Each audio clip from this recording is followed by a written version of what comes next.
Hi folks, Tim here, and welcome back to From 8 to 38, the Chronicles of a Young Entrepreneur. So, really important in the business world is to know where your money is going. And I would like to discuss that a little bit with regards to our snowplowing business. From 8 to 38, Chronicles of a Young Entrepreneur, know where your money is going. And know where your money is going is what I've titled this episode. In the business world, you need to know where your money is going and get a handle on it, or else your business is going to fail. And I think it's just that simple. If you don't know how much money is coming in, how much money is going out, your business is going to fail. And it might not be you personally. As you get up into a bigger business and you have financial officers and accountants and all these other things, it might be their job to know exactly where each penny goes, and it's your job as a CEO to know the big picture, where everything is going, but maybe not each little penny or each little piece of machinery. So knowing where your money is going is real important, and I'm going to use examples from this last snowstorm. And as I always do, I'm going to use fictitious, kind of made up, round up numbers because they're a lot easier to do the basic math with. So in this last storm, I want to, again, fictitious numbers, but I want to say that the business grossed $5,000 plowing snow, which sounds like a really big number. And it is a really big number if you think that a 24-hour period, a business grossed $5,000, and that is with myself and one employee. So this is where knowing where your money is going really comes into play.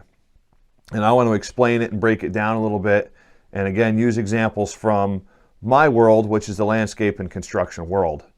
And there are so many other examples, so many other businesses, but everybody has their own way and their own type of business, and they will modify these numbers, or actually modify the line items, not the numbers, but modify the line items to fit their particular business. So for us, we have some glaringly obvious expenses when we're plowing snow. The first very obvious expense is we start with a full tank of gas.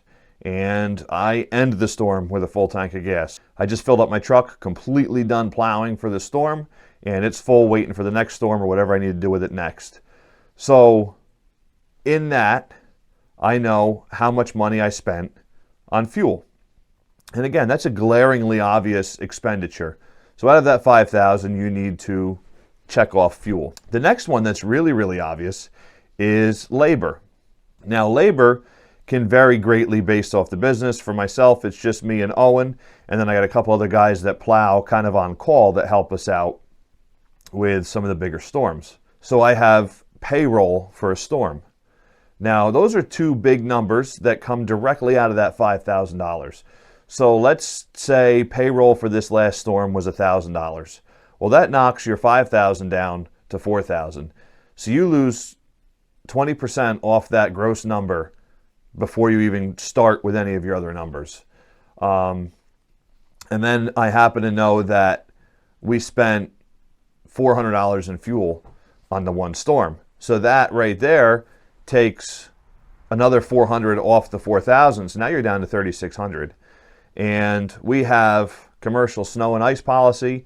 We've got general liability. We've got workers' compensation, all the insurances. So the insurance would be your third, maybe not glaringly obvious expenditure with each storm, but it's there. It's an underlying expenditure that every single day you operate a business, that insurance has to be met, and then of course exceed it.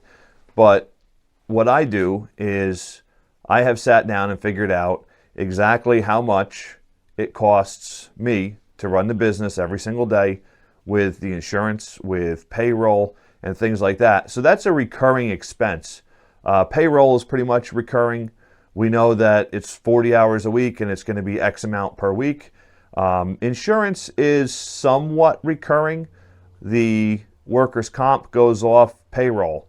So I know what my payroll is going to be. I know what my workers' comp is going to be.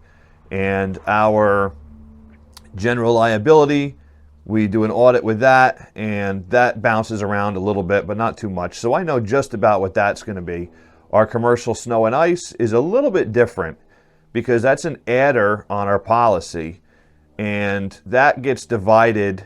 The way I do it is I divide that based off of how many snowstorms we usually get in a year, or how many times we service a commercial lot, or how many events we service a commercial lot. And on average, event-wise, we service a commercial lot usually 15 times. It's somewhere in there. Sometimes it's 10, sometimes it's 20.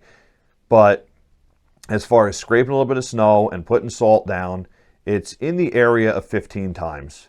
So if just the snow and ice rider is $1,500, you need to take another $100 off of the $5,000 that we originally started with.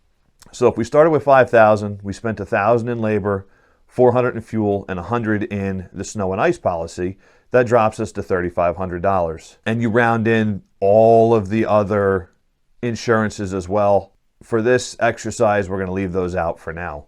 But you want to know exactly where your money is going, and those are some of the real obvious ones. Now, we'll go further down this rabbit hole, and as we go down the rabbit hole, it opens up to a whole rabbit colony.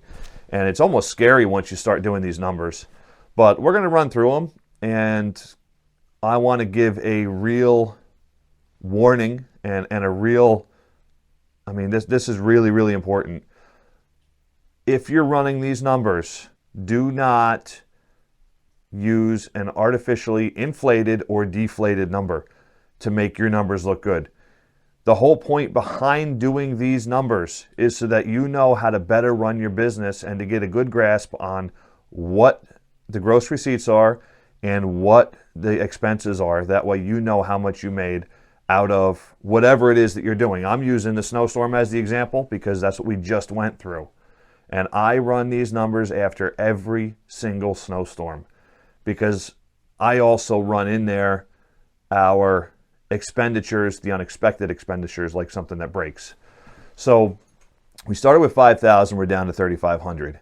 The next thing that is on the list, but many times it's not thought about, is the actual investment of the plows and the sanders. Now I've got 4 plows and 2 sanders. I want to put a 3rd sander in service, but we haven't done that yet. The plows, when we are plowing the magnitude that we are, and the 100 driveways and the parking lots and some private roads, plows and sanders have a real lifetime. And at some point, it doesn't pay to keep repairing them versus put a new one on the road that's going to be reliable, or put a new one in service that's going to be reliable. So one thing that goes aside every single storm is I have the original equipment investment and the replacement fund on that piece of equipment. So if we say a snowplow is good for about 5 years, and right now the snowplow I figure probably in 2 years is going to be $10,000 or stay in that range, 10 to 12. The one that I just bought was 10,000. So I run 10,000 as this year's numbers. We may change it for next year. But going off of $10,000 for one snowplow over 5 years, that's $2,000 every single year that needs to go into a replacement fund to keep our equipment new, modern, and reliable in order to better service our customer. If we better service the customer, we keep them happier, we have fewer breakdowns, we will then be seen as a higher level of contractor than the person maybe they switched from. A lot of these parking lots that we got them because somebody else had equipment that kept breaking down, that they didn't show up for a couple days, things like that. So part of our selling point is that we have multiple trucks, multiple plows, sanders, and the manpower to be able to properly take care of the snow on your parking lot. So with that, if it's $2,000 per season for one of the snow plows. Now I have 3 trucks on the road and one of the plows sits as a spare. So I'm going to run the numbers off of 3 snow plows, not 4. But if there's that many, the 3, at a $10,000 replacement cost each. That's $30,000 in just the plows. So stretched over 5 years, that's $6,000 per year that needs to go into a replacement fund for those snow plows. Now, maybe we have a year like this year where we didn't get as much snow. So I might stretch that 5-year period to 6 as far as replacement goes and use some of that extra money for some repair work or some maintenance work, things like that. But if that's the case, those numbers being the way they are, that's $6,000 per winter season that needs to go into a fund. So on average here, our driveways, we plow about 10 times per year. If you figure that 10 snowstorms, $6,000, that's $600 every single snowstorm that you need to earmark into a bank account for a replacement fund on these machines. So we went from $5,000, take out payroll brings us to $4,000, take out insurance and fuel brings us to $3,500, take out replacement on the plows, it brings us to $2,900. Now the sanders are $6,000 or $7,000 a piece, right in that range. So I'm figuring by the time we go to replace them and add another one, they're going to be about $7,500, which means I've got $15,000 that I need to have earmarked for the sanders. That's running the same math on a 5-year turnaround. That's $3,000 per year or $300 per storm. So that brings our $2,900 down to $2,600. So we went from $5,000 to $2,600 and have only scratched the surface on what there is. I put new snow tires on every single truck every single year because I have found that new tires is a whole lot less frustration and a whole lot cheaper than needing a tow in the middle of a snowstorm, and it allows us to better service some of these driveways that we've been hired to do. We've got some of the nasty driveways in our town. There's a lot of nasty driveways in the town. We do quite a few of them. Some other guys are doing some. They are time consuming, but they are rewarding financially as long as you're careful and you plan ahead. So by doing new snow tires and by doing preventative maintenance on the truck, things like that, it allows us to better service these driveways and these parking lots and our clients, and everybody stays happier all the way around. But if you figure out 3 sets of snow tires, then again, it's another $300 a storm. So now we're dropped into the $2,300 range. And that's before you figure anything replacement value-wise on the truck, wear and tear on the truck, oil changes, transmissions, the insurances on the truck, the general liability of the business, anything to do with snow blowers, shovels, anything like that. So really sit down and run these numbers. Snow is big business. It's great money for us as long as nothing breaks. What I had said as far as I sit down and do numbers after every storm is true. I had a small tree spring up and catch my mirror on my new truck and did several $100s worth of damage for this last storm. So not a huge deal, and it's something that can easily be fixed, but it still hits the bottom line for that storm because I really want my truck to look nice and function properly, and it broke the marker light that's in the mirror. So that needs to be replaced. Just out of basic safety stuff, it's a light. It'll fail inspection if that light is not working. All the lights need to be working, so we need to replace it. So that's several $100s that also comes out of that bottom line, or comes out of that $5,000 that we started with. So now we're dropped into the $2,000 range. And then if you figure out everything else that I had talked about, the oil changes, the maintenance, the replacement cost on the truck, so on and so forth, it brings us down to somewhere in the area of $1,500 in a storm, which, again, really good money. Happy with it. We do well at that. That's a good mark for a couple days. The problem is we've waited all winter for 2 snowstorms. So to have then said, well, we made $1,500 each on 2 snowstorms, and that's what's supposed to pay the bills with the landscaping business for the last 3.5 months, that's obviously just not the case. But that's a video for another time, is how to weather the ups and downs of the business. So watch for that. I don't know exactly when I'll record that or release that one, but that's an important one as well. But I just want to touch back again on know where your money is going. That goes for everything. If you've got a bakery, obviously you've got flour and you've got sugar and you've got all these other things that I don't really know about. But you have materials, you have labor, you have insurance, you have power or oil, you have whatever you use to heat your ovens, whatever you use to bake with. So all these things have to flow into how much you can sell that cake for, or how much you can sell that donut for.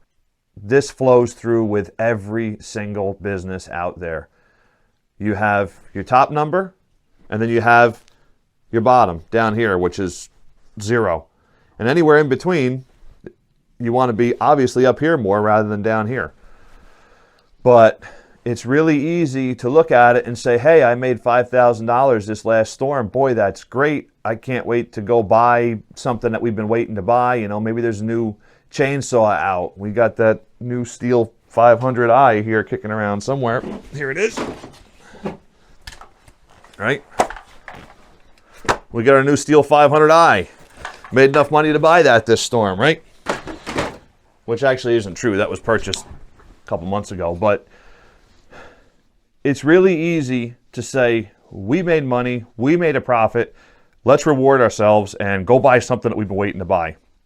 Well, if I took the $1,500 that we made and went and bought that saw right now, then I've got absolutely nothing in the bank to run the business for the next however long until we either get snow again or we start mowing lawns again. So be cautious with your money, know where it's going, know how much is coming in. So the real takeaway that I want you to understand, that I want you to get, and if you're going to have a successful business, you have to do this. Know how much comes in, know how much goes out. Do not inflate or deflate those real numbers that you're working with, because it's only going to hurt you in the long run, and you're going to end up like so many other businesses that do well for a year or two, and they just nosedive. There's a lot of statistics out there, and I'll actually put some on the screen here about just how many small businesses are started and fail within the first 5 and 10 years. And it's almost scary to see how many fail in the first 5 and then how many more fail after the 5, between the 5 and 10. Many times you think once you get past those first couple years, you're doing great. And then you find out that, yeah, the numbers they're not working anymore. I can't do this anymore. I can't float this anymore. If you're in my situation with a wife and kids, then I can't pay the bills. We can't keep the house. We can't, do things that we like to do together as a family that costs just a little bit of money. Not Disney, but just little stuff like going to the park because, hey, we made no money. I got to work an extra, the Saturday or Sunday or whatever. So do real numbers. Think about where the money is going. But this is all really, really important stuff. I'm trying to make these videos not about me because I can only use myself as an example. So that's why so many of them are about me, because it's stuff that I've lived through, the mistakes that I've made, and the successes that we've had. And fortunately, we've had a lot of successes in the last 10 years. And it's built the business to where it is now. And I'm very, very grateful for that. And I'm grateful for the fact that I love what I do. I didn't always love what I did, but now I do love what I do every single day. Yesterday, plowing snow for that many hours, it was exhausting, yes. And you can see my eyes are little tiny slits, basically. But I got started at 3. I came back home at 6. I woke my son up. He rode with me in the truck all day long for 13 hours. And he got out and shoveled some places with me. But for 13 hours, I got to spend in the truck with my son. And that is something that makes this business and this job to me entirely different than anything else I've ever done. So I really, really love what I do. I'm really happy. And I put everything that I have into making this business a success. And that goes all the way back to those first couple videos, hard work and dedication. I give this business my all, and I set goals. I know we talked about that. That's the second video. I set goals, and I do everything I can to reach those goals. And so far, we've succeeded, and I'm very grateful for it. But if you're willing to work hard, you set those goals, you do your research, and of course, know where your money is going. Those are some real keys to the business and keys to what has helped us be successful. So I hope you're enjoying these videos. Thank you for watching. This was a different backdrop today in the small engine shop. So hopefully you enjoyed that rather than hearing the hum of the truck tires over the camera. But that's all for today, folks. Thanks for watching. Please like, please subscribe, and please share. Reminder, we are trying to hit 1,000 subscribers, and we cannot do that without your help. Thank you. Have a great day.